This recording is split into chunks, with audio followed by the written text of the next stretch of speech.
직분을 받은 사람들입니다. 함께 인사 나누겠습니다.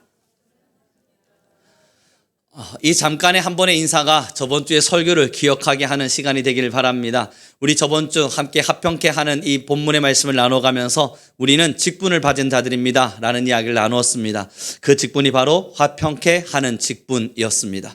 그 직분을 감당하며 살아가는 것, 이것이 우리 성도들의, 또 믿는 사람들의 절대적인 소명이고 사명임을 우리 함께 나누었는데요. 오늘은 조금 더 깊이 그 직분을 어떻게 감당해야 하는가 하는 부분들을 다뤄보기를 원합니다.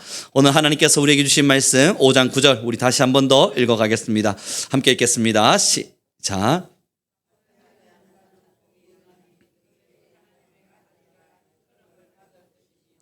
아멘. 여러분이 5장 9절에서 화평케 하는 자는 복이 있나니 라고 이야기를 했습니다. 그럼 이제 우리는 화평케 해야만 합니다. 왜냐하면 화평케 하는 직분을 받았기 때문입니다. 화평케 하는 직분을 받은 우리가 이제 화평케 해야죠. 하나님과 세상 사이에 멀어진 담, 그 담을 허물어 주고 이제 하나님과 세상을 화평케 해야만 합니다. 그러나 여러분, 이제 우리는 솔직해져야만 합니다. 화평케 하기 위해서 달려가기도 하고 전도의 복음을 부여잡고 사람들에게 다가가기도 하지만 여러분, 이제는 우리가 그 직분을 감당하지 않으려는 것이 아니라 사람들이 마음의 문을 닫고 있습니다. 우리는 화평케 하기 위해서 하나님의 사랑을 전달하고 예수님을 믿으십시오, 교회를 다니십시오, 하나님의 사랑이 여전히 당신을 찾고 있습니다, 열심히 설명하고 말해주고 그들에게 하나님의 복음을 전달하지만 사람들의 마음이 닫혀있는 것을 넘어서 완악하여져서 우리를 배척하기 시작합니다. 그저 작은 배척인가요? 그렇지 않죠. 전도해 보신 분들은 알겠지만 작디 작은 배척이 아닙니다. 때로는 조롱이 일삼아지기도 하고요. 때로는 사람을 향한 멸시가 일어나기도 합니다. 어느 날 저희 아내가 전도를 다녀와서 그러더라고요.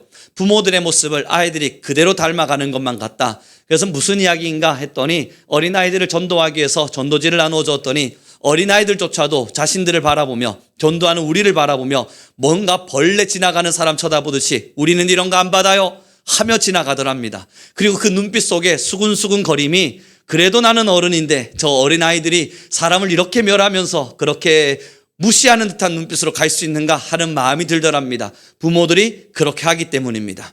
부모들이 어린 시절 그들에게 가르쳤겠죠. 길 가다가 누가 예수님 믿으라 그러면 그거 다 사이비야, 믿지 마. 그런 사람들 종교에 미친 사람들이야. 그러니까 그런 사람들 무시하고 멸시하고 모른 척하고 사람 취급 안 해도 괜찮아, 뭐 이런 이야기들을 들었겠죠. 여러분, 그러다 보니까요, 교회들이 전도하면요, 요즘 어린아이들이, 요즘 엄마들이 모여있는 마음 카페라고 하는 카페가 있습니다. 전도지 나눠주고 있으면요, 그 카페에 글이 쫙 올라옵니다. 그 전도지, 이 어느 초등학교 앞에서 요즘 몇 시가 되면 그 교회 다니는 이상한 사람들이 와서 전도지 나눠준답니다. 여러분, 누가 신고하시겠습니까? 뭐 이런 것들이 여러분 글로도 일어나고 많은 사람들이 진짜 신고를 하기도 하죠. 그래서 쫓겨나기도 하고 무시를 당하기도 합니다. 여러분, 우리는 화평케 하고 싶어요. 우리가 전하고 싶은 것은 그들에게 진짜 하나님의 사랑을 전달해 주기를 원해요. 문제는 그들이 마음의 문을 꼭꼭 닫고 있습니다. 꼭꼭 닫은 것이라면 열어주겠습니다. 그러나 열고 나면 그들에게는 조롱과 우리를 향한 비아냥, 우리를 향한 무시와 멸시가 있다는 거 우리 너무 잘 압니다. 때로는 여러분, 우리는 교회인데 신천지 취급받기도 해요. 억울해요. 뉴스를 보면 한 번씩 이상한 종교들이 나와서 목사라 이야기해요. 근본도 찾아볼 수도 없고 그 근원도 찾아볼 수 없는 이상한 사람입니다. 그런데 우리는 싸잡아 욕먹기도 해요. 뿐만 아니라 여러분, 요즘 드라마, 뉴스 뿐만 나아가 영화 같은 것들을 보시면 기독교를 향한 조롱거리들이 얼마나 많은 좋은 소재거리가 되어 있는지 아실 겁니다.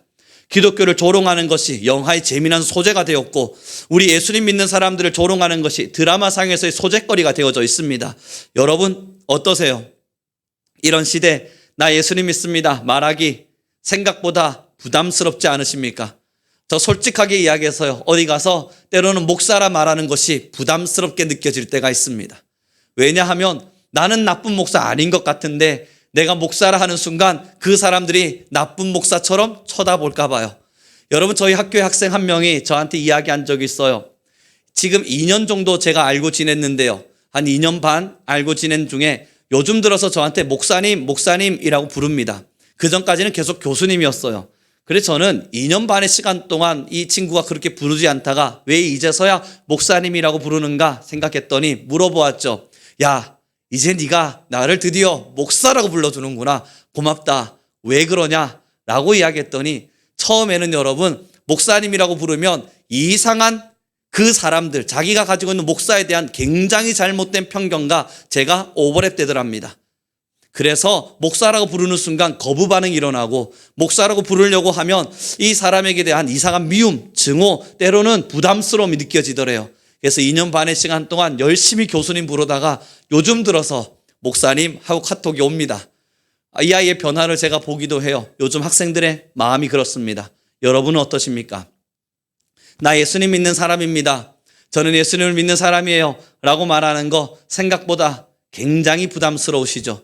그것을 내가 당당히 밝히기에는 뭔가 알 수 없는 어려움이 내 안에 있습니다. 그러나 여러분, 사람들의 마음에 조롱거리가 되고 때로는 사람들의 마음 속에 비아냥거림이 되는 것은 그들의 잘못이 아닙니다. 우리는 이제 인정해야만 해요. 우리 솔직하게 인정해야만 해요. 그들이 잘못한 것도 아니고 우리가 잘못한 겁니다. 수십 년의 시간 동안 기독교는 언제나 사람들로부터 칭송받아 왔습니다. 물론 예수님을 믿는 것이 너무 열성적이라서 저 사람은 예수에 미쳤다라는 단어를 듣기도 했지만 사회적으로 기독교가 배척당하진 않았습니다. 왜냐하면 기독교인들은 언제나 사회의 본이 되었기 때문입니다. 그러나 어느 시점이 지나가면서부터는 사람들이 교회를 배척하기 시작했고 믿는 사람들을 멸시하고 때로는 조롱하기 시작했습니다. 뭐가 문제인가 살펴보았더니 그들의 잘못이 아니라 지금까지 잘못된 씨앗을 뿌려왔던 신앙인들의 실수였습니다. 화평케 하는 직분을 받은 자들이 화평케 하기 위해 다가가지 않았고 그들과 원수 맺기를 좋아했습니다. 예수를 믿지 않는 사람들은 우리와 다른 사람이라 여겨가면서 배척했고요. 그들이 우리를 먼저 배척한 것이 아니라 우리가 배척했습니다. 그들은 예수를 믿지 않는 세상 사람들, 그래서 멸망의 거리 앞에 서 있는 사람들이라 우리는 때로는 모른 척하고 그들은 예수님을 모르는 사람들이니 관계를 맺고 있다가도 관계를 끊기에 바빴습니다. 화평케 해야만 했던 우리가 스스로 원수 맺는 자리에 서 있었던 겁니다. 그들과 원수 맺는 것을 즐거워했고 그들과 관계 맺는 것을 어려워했습니다. 이제 우리는 좀 더 이야기를 나눠봐야만 합니다. 예수님 믿지 않는 사람들과 대화하다 보면 대화가 턱턱 막히기 시작하시죠. 우리가 예수님 믿지 않는 사람들에게 손 한번 내밀고 화평케 하는 시간들을 가져야 되는데 이제는 그런 대화를 나누는 것조차 어렵다 느껴지기도 하시죠. 사랑하는 성도 여러분, 교회가 사실은 세상을 배척했습니다. 이분법적으로 나누어가면서 교회는 거룩한 곳, 세상은 타락한 곳, 교회는 정결한 곳, 세상은 정결하지 못한 곳, 교회는 하나님의 사랑이 있는 곳, 저 세상은 하나님의 사랑이 떠난 곳이라고 이야기를 나눠가면서 교회 스스로 세상을 등졌습니다. 그 시간이 오래되면서 수십 년이 지났고 이제 우리는 알죠. 아무리 다가가려 해도 한번 원수 맺어진 지금의 자리, 세상이 이젠 우리에게 오기를 싫어합니다. 오늘 본문을 다시 한번 읽었으면 좋겠습니다. 같이 읽겠습니다. 시작.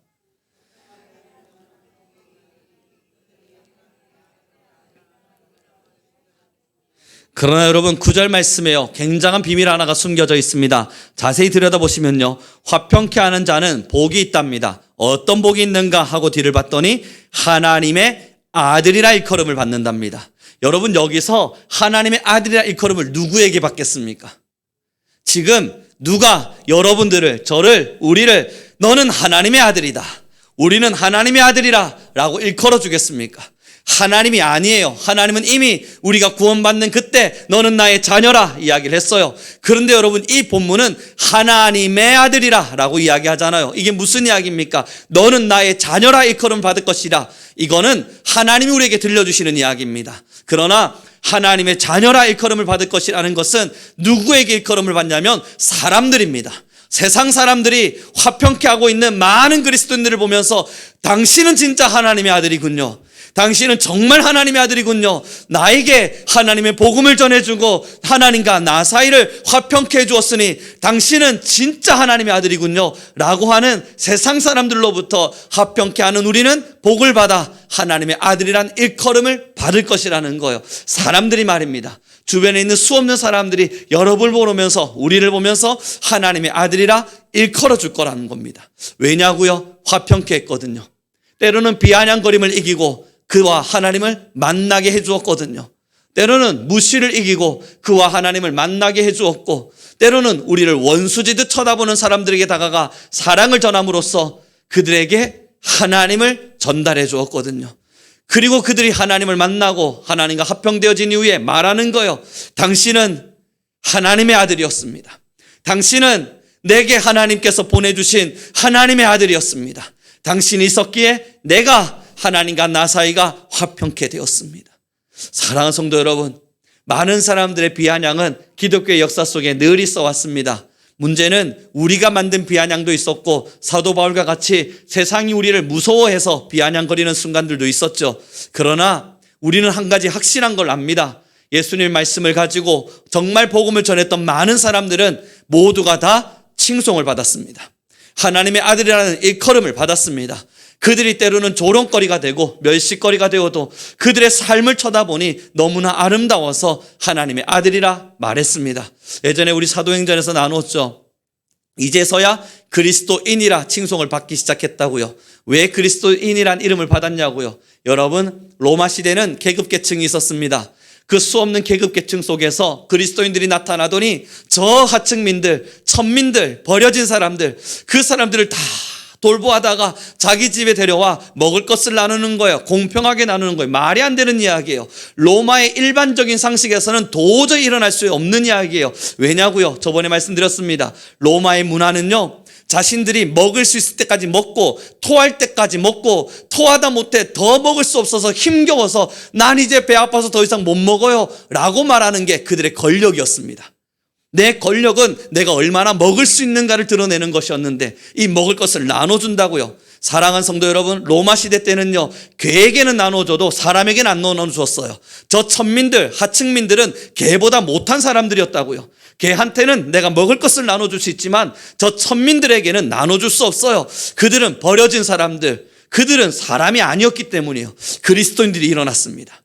내가 먹어야 되는 것도 없는데, 나도 지금 먹을 것이 없는데 그 천민들, 아니요, 사람이라고 취급받지도 못하는 짐승보다 못한 사람들에게 나의 먹을 것을 나눠줬어요. 거기까지인 줄 아십니까? 그렇지 않아요.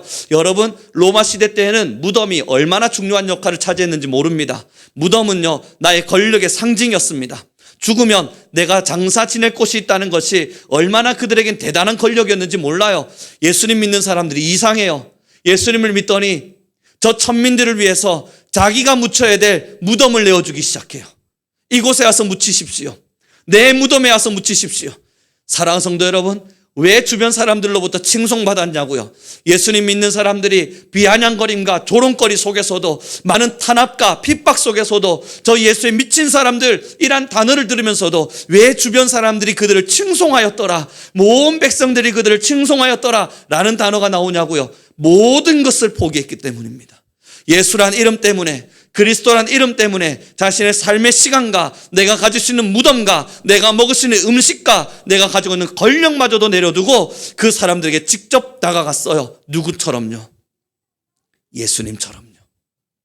그리스도가 저 높디 높은 하늘의 권력과 건세를 내려두고 마국간에 오셔서 저 헤롯 왕 궁전에 들어가서 권력을 짊어지고 그의 앞에서 떵떵거리며 산 것이 아니라 지금 당장 머리 둘 것 없는 자리를 지나가며 때로는 두벌여보로 가지지 아니하며 길을 걸으며 가난한 자, 천민들, 장녀들, 버려진 세리들, 사람들로부터 미움받는 사람들을 직접 찾아가셨습니다. 그 찾아가심 속에서 조롱거리가 있었죠. 당신은 왜 내게 오십니까? 많은 사람들이 물었죠. 죄인들이 당신은 내게 오지 않으셔야 됩니다. 문둥병 환자들이 나는 당신 앞에 설 자격이 없는 사람입니다 외쳤죠. 그러나 예수님이 직접 찾아가셨어요.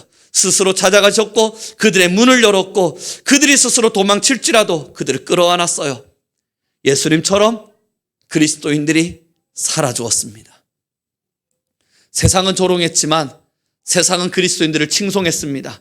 그리고 많은 사람들이 이야기했습니다. 이는 예수쟁이라, 이는 그리스도인이라, 이는 하나님의 사람이라 칭송을 받기 시작한 겁니다. 사랑하는 성도 여러분, 이제 우리가 돌아봐야 될 바들이 있습니다. 교회는 하나님의 복음을 지키는 사람들이 아닙니다. 유대인들은 복음을 지켰습니다. 정확하게 말해서 율법을 지켰죠. 내가 가지고 있는 율법을 훼손당하지 않기 위해서 꽁꽁 싸매곤 그것을 유지하는 사람, 지키는 사람, 그래서 뭔가 보디가드가 된 것처럼 그 복음을 지키며 살아냈습니다. 그러나 여러분, 예수님이 우리에게 말씀하신 건요, 복음을 이것이 훼손당하지 않도록 지키라 말씀하신 것이 아니라 가서 전하라 말씀하셨습니다. 그리스도의 복음은 저 세상 사람들, 우리가 지금 예수를 믿지 않는다 생각하는 그들에게 전달되어져야만 합니다. 그 전달에는요, 여러분들의 희생이 필요합니다.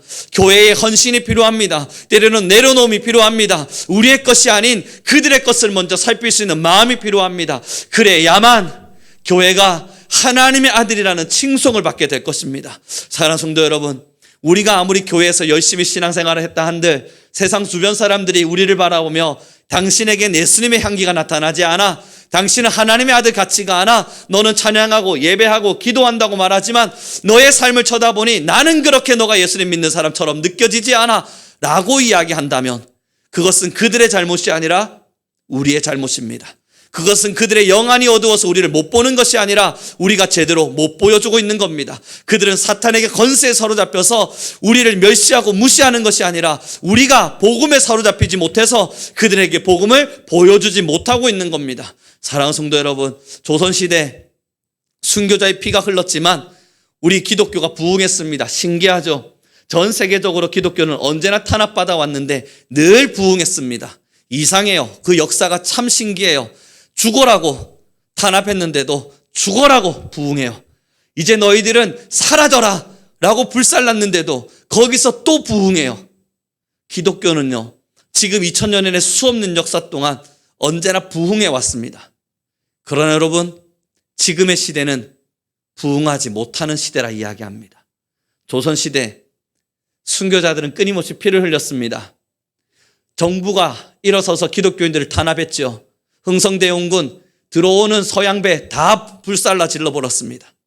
여러분, 많은 순교자들이 피 흘려 죽었죠.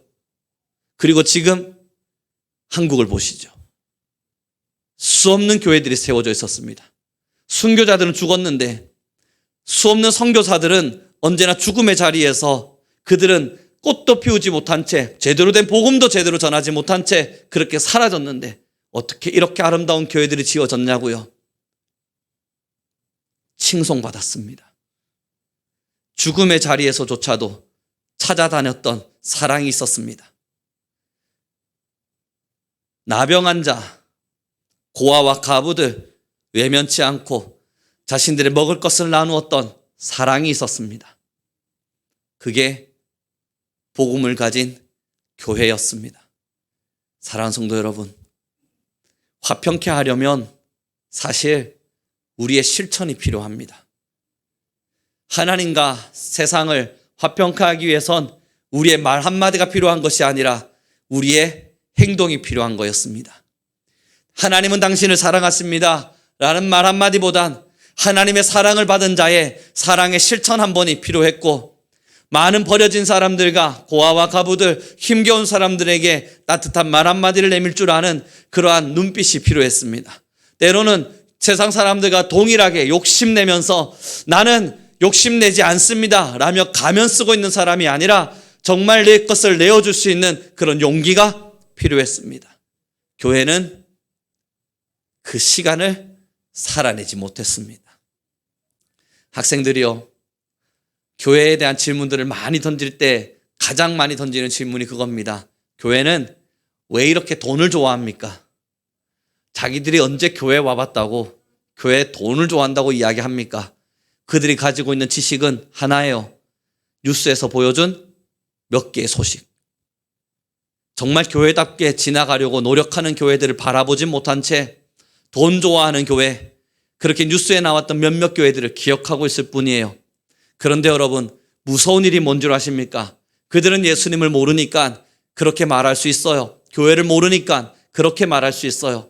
그래서 저는 설명할 수 있어요. 얘들아, 너희가 뉴스에서 보았던 교회 몇 개가 이 한국교회에 있는 모든 교회를 대변하는 것이 아니란다. 너희 지역에 있는 교회를 찾아가 보고 너가 정말 예수님 믿는 친구 한두 명이 있다면 그들의 삶을 쳐다보렴. 그들의 삶을 쳐다보고 그 아이들도 하나님의 말씀대로 사는 것 같지 않거든. 진짜 하나님의 말씀대로 사는 사람은 있는가 한 번쯤 찾아보렴. 그리고 진짜 하나님의 말씀대로 사는 사람조차도 그렇게 느껴지는 사람조차도 너가 말한 것처럼 욕심내고 돈 사랑하고 하나님보다는 명예를 좋아하듯 살아낸다면 나에게 찾아오렴. 내가 너에게 미안함을, 사과를 표시하며, 그렇지 않다고. 사람들은 그렇게 살아갔을지라도 우리가 알고 있는 복음은 그렇게 가르치지 않았다고. 우리가 알고 있는 성경은 단 한 번도 그런 설명을 하지 않았으나 성경을 가진 우리가 잘못되이 살아낸 거라고 이야기해 줄 테니. 그들은 그럴 수 있습니다. 문제는 여러분, 교회 다니는 사람들, 신앙을 가진 사람들, 우리들조차도 의심의 눈초리로 교회를 쳐다볼 만큼, 신앙인들을 서로 바라볼 만큼 우리는 그만큼 변질되어졌습니다. 우리조차도 우리를 못 믿어요. 같은 그리스도인조차도 함께 그리스도인들을 믿을 수가 없어요. 진짜 하나님의 사람인지 분간이 안 돼요. 정말 하나님의 말씀에 매인 사람 맞는지 서로를 분간할 수 없어요. 그래서 사실 우리 솔직해요.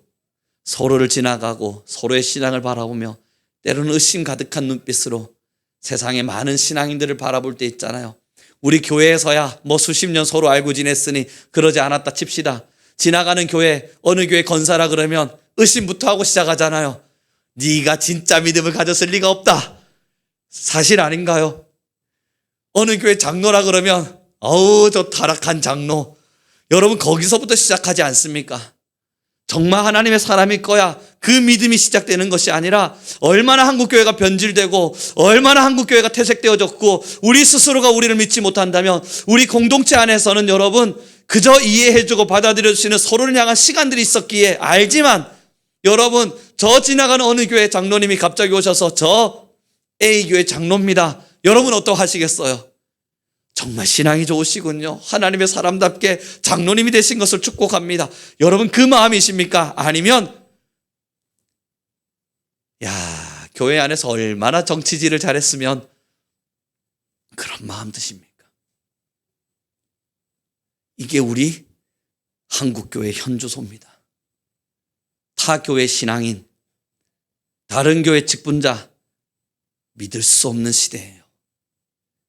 이것이 우리가 가진 선입견일 수도 있고 이것이 우리가 보고 있는 진실일 수도 있고 이것이 우리가 마주하고 있는 하나님 앞에서 현실일 수도 있지만 어쩌나 그럼에도 불구하고 이것이 지금 우리 모두가 가지고 있는 가치라는 것만큼은 부정할 수 없는 사실입니다. 화평케 하지 못해서 그렇습니다. 교회가 교회마저도 믿을 수 없는 이유는 우리가 봐도 교회들이 세상을 화평케 하고 있지 않다는 걸 알고 있기 때문입니다. 아니야 교회들이 얼마나 힘내고 있는데 라고 우겨싸듯이 고집 피우고 있지만 여러분 이것이 사실은 거짓이라는 걸 증명할 수 있는 이유는 우리조차도 주변 교회들을 믿지 못하기 때문입니다. 우리조차도 신앙인들을 받아들일 수 없는 현실 앞에 서 있습니다. 이게 지금까지 교회들이 걸어온 길인 거예요. 내 옆에 있는 나의 교회도 수십 년 신앙한 내가 믿을 수 없는 상황. 정말 여러분, 세상이 화평케 하고자 하는 우리의 마음을 몰라주고 세상이 화평케 하고자 하는 우리의 노력을 몰라준 채 우리에게 등을 돌린 겁니까? 아니면 우리가, 교회가 그들에게 등을 돌린 시간이 너무 오래 축적되다 보니 여기까지 온 겁니까? 우리는 현실을 직시해야 됩니다. 그리고 말씀을 정리해 가도록 하죠. 부탁드립니다. 그리스도인답게 살아야 된다는 건 버겁고 어려운 시간입니다. 저번 주부터 계속 말씀을 드립니다. 예수님의 뒷모습을 보고 걷는 건 사랑하는 성도 여러분 굉장히 고달프고 힘겹고 무거운 시간입니다. 예수님의 뒷모습을 그러나 보셔야 합니다. 화평케 하고자 하는 직분 받았으나 감당하지 못한 게 A교회, B교회, C교회 그렇게 말할 것이 아니라 우리일 수도 있다 생각하며 기도해야 합니다. 그리고 지금까지 그 화평케 하지 못한 시간을 내가 걸었다면 성도님 모두에게 부탁드립니다. 한 번이라도, 하루라도, 한 시간이라도 내가 그리스도인답게 세상에게 다가가 그들을 용납하고 힘겨운 자들에게 손을 내밀고 아픈 자들을 용서하며 그리스도의 사랑을 몸소 보여줄 수 있는, 말이 아닌 행동과 실천으로 증명할 수 있는 우리 모든 교회가 되길 소망하겠습니다. 우리 옆 사람에게 인사하겠습니다. 우리 이제 보여주며 살아갑시다. 진짜 여러분, 말씀의 마무리입니다. 표어입니다. 더 깊은 성숙을 갈망하는 교회가 되자 우리 교회는 2025년도를 정했습니다. 사랑하는 성도 여러분, 보여줘야 돼요. 보여지지 않으면 이것이 우리에게 있어서 잘못된 신앙의 가능성이 높습니다. 그리스도의 향기가 되어 세상 가운데 향기를 펼칩시다. 모든 사람에게 인정받을 수는 없겠죠. 모든 사람들이 우리를 사랑할 수도 없습니다.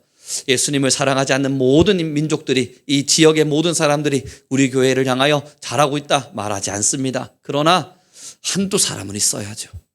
그리고 여러분의 삶의 실천들을 보며 그래도 우리 교회 성도들은 그래도 하나님의 사람답더라 라는 가벼운 이야기 정도는 들을 수 있는 우리가 되길 소망하겠습니다. 기도하겠습니다. 주님, 너무나 감사합니다. 아버지의 놀라운 사랑 안에서 우리 교회